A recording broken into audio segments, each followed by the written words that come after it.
Hi, I'm Hannah Bernard. You're watching Market 1 Minute, and I'm here today with Bill Morton of Cariboo Rose Resources. Bill, thank you so much for being with me. So let's start off with the story behind Cariboo Rose and tell me a little bit about the business and history of the company. Well, Cariboo Rose itself is from a DNA pool of a string of, let's call them nucos, that were all spun from the same parent. And Cariboo Rose itself, in 2008, it was then Wild Rose was merged with Spanish Mountain Gold. Shareholders were given shares in both companies, and what we're going to talk about now is Cariboo Rose. Cariboo Rose, at that point, continued on with the rest of the projects, has since acquired more. It also continued on with the bank account. So you just mentioned you have tons of projects. Cariboo Rose is a venture company listed on the TSX Venture Exchange. So let's talk about those projects and where they are located. Yeah, the company has currently 6 projects. We don't keep projects necessarily forever, but we have 6 projects. Some came from the original SpinCo and some have been added since. They're all in British Columbia and the Yukon, which right now in this crazy world that we're in, very stable jurisdiction. We're quite happy to work in this jurisdiction. We know it well. So tell me which project would be your most significant and why?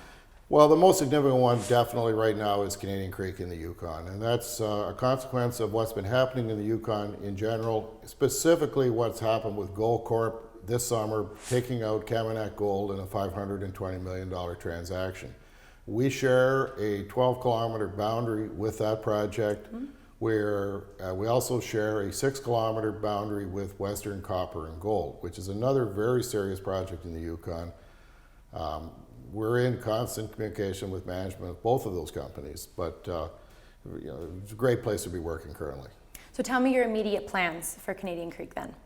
This summer we did a modest program to get going on the project. The project comes with approximately $4.5 million in prior expenditures that we garnered from other partners who have since left us.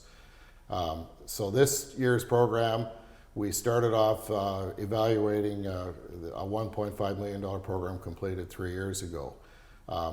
We were happy with the results. We've recently sold a few claims back to Western Copper and Gold, augmenting our finances by around $600,000. We've announced the financing, which we're currently completing. So we will move forward with about $1.5 million to deploy in the next program, which will be almost completely dominated by drilling. Lots of news flow for investors to look forward to. There'll be lots of news flow. So let's talk a little bit about what will happen if this next program is successful. What will you do next? Well, if the next program is successful, obviously we will do yet another program. We would anticipate that the market will reward us and the share price will be better, and we will secure different monies and move forward. We're not right now inclined to joint venture the property. We like owning it outright. We think that right now, we're very financially solid, so we're going to keep it. So Bill, you're talking directly to potential investors right now. Tell them why to invest in Cariboo Rose Resources. Well, I think what you're going to get as an investor is professional management, very low burn rate on non-project expenditures, great project, our focal project in the Yukon. We have a number of other projects in the pipeline which are not even as part of the equation right now, but history in the past has proven that these things have a way of all of a sudden rising to the top, and miracles come out of nowhere. And the list goes on. List goes on. Sounds like a great investment opportunity. Bill, thank you so much for being with us. Thank you.